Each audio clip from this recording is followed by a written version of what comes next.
Assalamualaikum warahmatullahi wabarakatuh. Perkenalkan, nama saya Yuni Susanti, nomor absen 33 dari kelas 12 TKJA SMKN 1 Kebonsari. Di sini saya akan presentasikan materi tentang subscriber internet telepon pada mata pelajaran teknologi layanan jaringan yang dibimbing oleh Bapak Zainul Mustafa. Ada 3 hal yang akan kita bahas di video kali ini.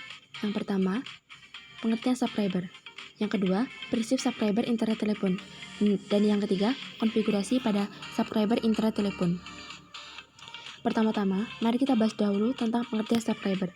Subscriber adalah teknologi yang menyediakan penghantar data digital melewati kabel yang digunakan dari jaringan telepon setempat. Biasanya, kecepatan unduh DSL berkisar dari 128 kB per second sampai 24.000 kB per second tergantung dari teknologi DSL tersebut. Kecepatan unduh versi DSL lebih rendah dari unduh versi ADSL dan sama cepat untuk SDSL. Digital Subscriber Line merupakan teknologi modem yang menggunakan jalur telepon yang sudah ada untuk menyalurkan data dengan bandwidth lebar, seperti multimedia dan video. Salah satu contoh yang menggunakan DSL di Indonesia adalah PT Telkom dengan nama Speedy. Digital Subscriber Line memiliki 3 komponen penting, diantaranya 1. DSL Transceiver. DSL Transceiver terdiri dari High Pass Filter dan Low Pass Filter yang berfungsi memisahkan voice band dengan band frekuensi yang lebih tinggi. Voice band ditransmisikan ke jaringan telepon pelanggan, sedangkan band frekuensi yang lebih tinggi digunakan untuk kecepatan data tinggi antar PC. Yang kedua ada filter.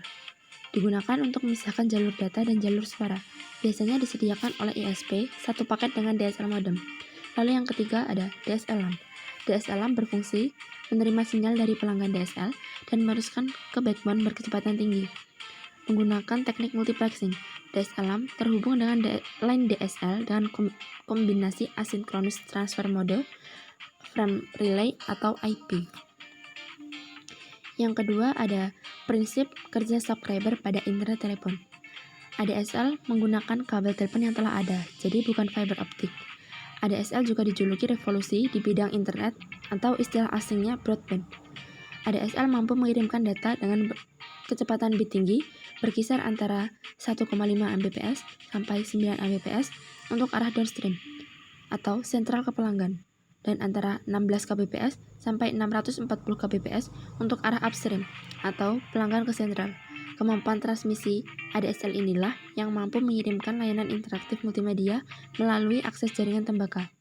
ADSL sendiri merupakan salah satu anggota dari DSL family. Teknologi XDSL sendiri mempunyai berbagai macam variasi. Instalasi subscriber internet telepon secara umum. Melakukan dial-up ada beberapa cara yang dapat digunakan untuk terkoneksi dengan internet. Salah satunya adalah koneksi internet dengan dial-up, yaitu akses internet dengan menggunakan jalur telepon. Untuk melakukan koneksi ini, perangkat yang dibutuhkan yaitu 1 unit komputer, 1 unit modem, dan 1 sambungan telepon. Hal yang harus dilakukan adalah berlangganan ke salah satu ISP, memasang modem ke komputer, menginstal software internet yang disediakan ISP, dan menghubungkan komputer atau dial-up ke ISP. Kelemahan dari dial-up adalah sebagai berikut. Saat melakukan koneksi, telepon tidak dapat digunakan untuk sambungan keluar atau menerima telepon. Yang kedua, akses ini menggunakan modem analog sehingga kecepatan akses lebih rendah dibandingkan metode lainnya, yaitu berkisar antara 64 kbps sampai 128 kbps. Lalu yang ketiga, metode ini tidak dapat dijadikan hotspot karena kecepatan internet yang rendah. Yang terakhir, kita masuk ke konfigurasi subscriber pada internet telepon. Banyak teknologi DSL menggunakan sebuah lapisan asynchronous transfer mode agar dapat beradaptasi dengan sejumlah teknologi yang berbeda. Implementasi DSL dapat menciptakan jembatan jaringan atau penghalaan. Dalam konfigurasi jembatan jaringan, kelompok komputer pengguna terhubung ke subnet tunggal. Implementasi awal menggunakan DHCP untuk menyediakan detail jaringan seperti alamat IP kepada peralatan pengguna dengan autentikasi melalui alamat MAC atau memberikan nama host. Kemudian, implementasi seringkali menggunakan PPP melalui Ethernet atau Asynchronous Transfer Mode.